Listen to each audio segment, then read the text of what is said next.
Hello friends, good morning to all of you. Today I am discuss the topic of philosophy of extension education. Okay सबसे पहले हम बात करेंगे कि philosophy है क्या। फ़िलॉसफी जो है मनुष्य क्या करता है, ठीक है, मनुष्य क्या करता है और कैसे करता है, ये सब जो है उसकी शिक्षा पर ही निर्भर करता है, ठीक है, उसकी एजुकेशन पर ही निर्भर करता है। जो है केल्से एंड हेर्ने ने 1955 में ये कहा था, the basic philosophy of extension education is to teach people how to think, not what to think, ठीक है। The basic philosophy of extension education is to teach people how to think, not what to think, ठीक है। इन्होंने ये कहा था कि एक व्यक्ति को किस प्रकार से, ठीक है, सोचना चाहिए, ठीक है, ना कि क्या सोच रहा है वो ज़रूरी नहीं है, कैसे सोच रहा है वो बहुत ज़रूरी है, ठीक है। जैसे कि एक टीचर जो है जब पढ़ाता है तो ये इम्पोर्टेंट नहीं होता है कि वो क्या पढ़ा रहा है, ये बहुत इम्पोर्टेंट है कि वो कैसे उस चीज़ को समझा रहा है, बच्चों को समझ में आ रहा है या नहीं भी आ रहा है, ठीक है। तो ये सारी चीज़ें जो हैं ध्यान देनी चाहिए, क्योंकि बिना शिक्षा के, ठीक है, बिना शिक्षा के मनुष्य कोई भी कार्य नहीं कर सकता है तथा उसका विकास भी नहीं हो सकता है, ठीक है। शिक्षा को प्राप्त करने को ही हम जो है कि फ़िलॉसफी कहते हैं, शिक्षा को प्राप्त करने को ही हम फ़िलॉसफी कहते हैं, ठीक है।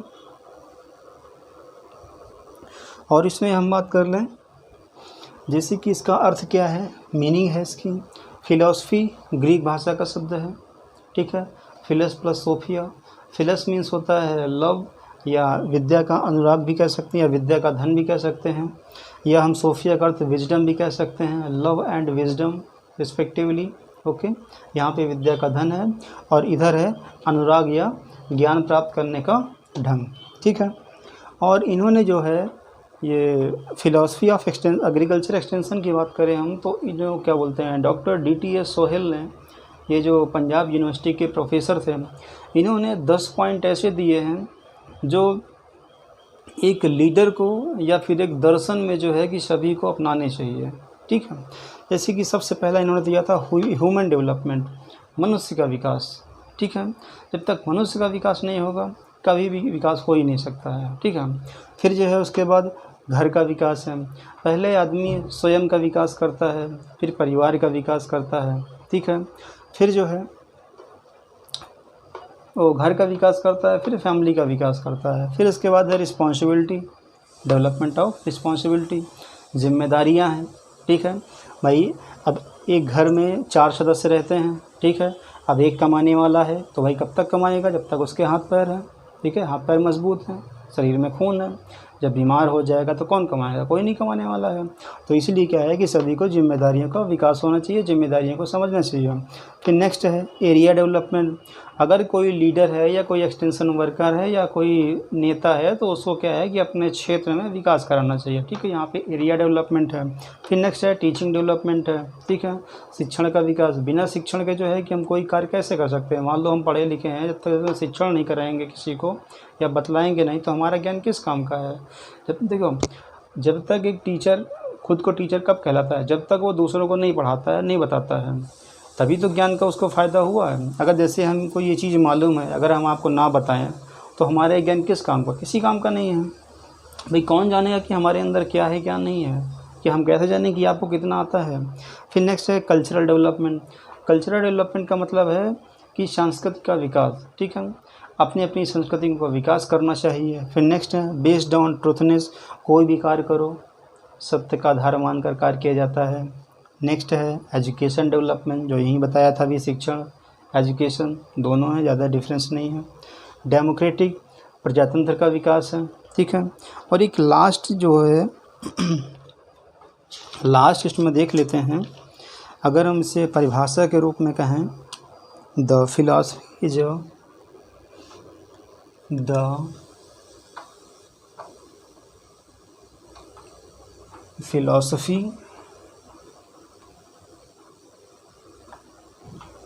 is a life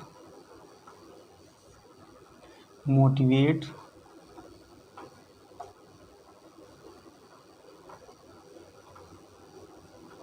once action, ये परिभाषा भी कह सकते हैं, ठीक है। The philosophy is a way of life, the philosophy is a way of life to motivate one's action, to life motivate one's action, ठीक है। क्योंकि बिना शिक्षा के मनुष्य कोई भी कार्य नहीं कर सकता है, ठीक है। अगर वो करेगा भी तो थोड़ा बहुत गलत भी हो सकता है, ठीक है। जैसे कि philosophy is a scientific of knowledge, एक और परिभाषा है,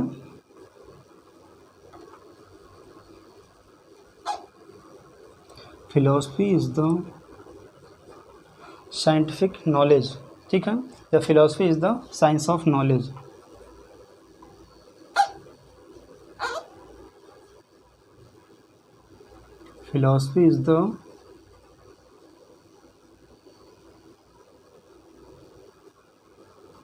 philosophy is the science of knowledge, ठीक है।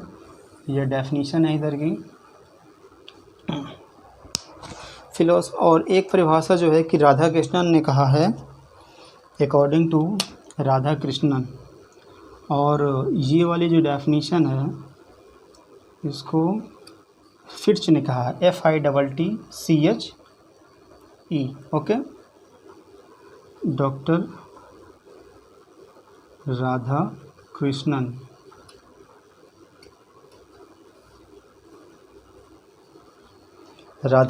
कृष्णन, इन्होंने कहा था the philosophy is a logical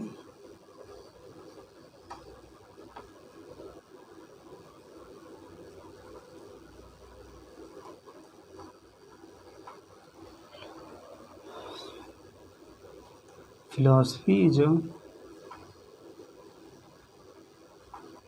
लिखते रहिए साथ साथ में, philosophy is a logical inquiry into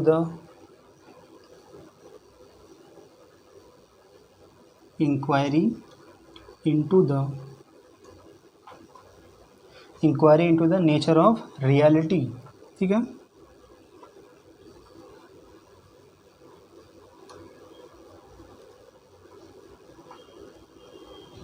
nature of reality, ठीक है। यहाँ पे वाई होगा, inquiry into the nature of reality, ठीक है। ये हमारा आज का वीडियो है। और जैसे इसमें हम बात कर लें, ये रुद्रमूर्ति जो हैं 1966 में, जगह भी नहीं बची, ये रुद्रमूर्ति ने